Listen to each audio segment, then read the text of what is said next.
definition of equality across men and women and LGBTQ and everybody, right? Everyone, like, let's give everyone a level playing field, and we'll judge people on skill, and state of character. So what do you think the government and business subsequently, what should we be doing? What's the deal? Well, I actually think Mark is doing a phenomenal job at it, and I've recognized that for quite a while, and been a real supporter of raising him up in terms of pointing to how you do it, how you are a good ally, how you can use your platform. And I think the thing that I love about Mark is because he's taught me that as CEOs in Fortune 500 companies, Fortune 100 companies, there's an obligation to creating a culture and a world that is better, and using the platform that you are given, because you're traveling all over the world as a CEO. You're meeting with heads of states, you're meeting with dignitaries all over the world, and you have an opportunity to say something, to help move the needle forward. And leveraging that opportunity is really, really important for the good of the world, really, and to make a better world. And so I think that there is a big onus on corporations as they reap the profits of the people. They need to give back to the people in some way, shape, or form. You want to take government? You're good on Yeah, well, so I do think, so absolutely, Salesforce, there are great companies out there that are doing the right thing. Just before I came today, Levi Strauss, I got an email from Levi Strauss saying 8 weeks of parental leave, men or women. That's great, right? That is wonderful.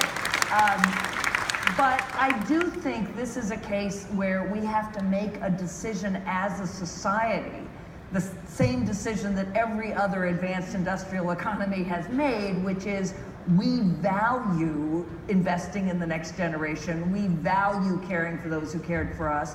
And there, government does need to level the playing field, because at some point, big companies can make it.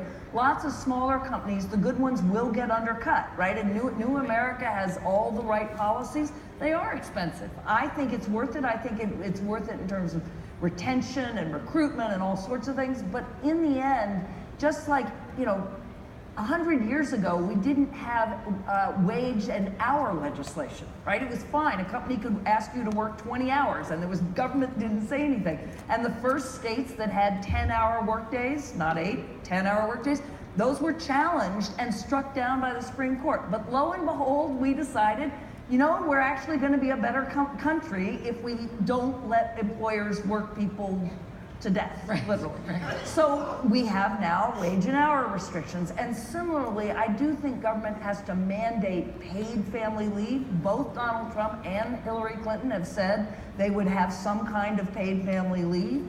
And I think we need high quality, affordable child care. And again, this is probably less for many of the women in this room, but it is absolutely for we have too few women at the top, but way too many at the bottom. So the poorest members of our society are working and trying to care for others, and with no support and no child care. They can lose their job if they have to stay home with their kids.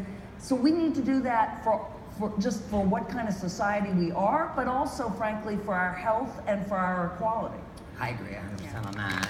Yeah. We are out of time, but I'm going to give you, that was awesome.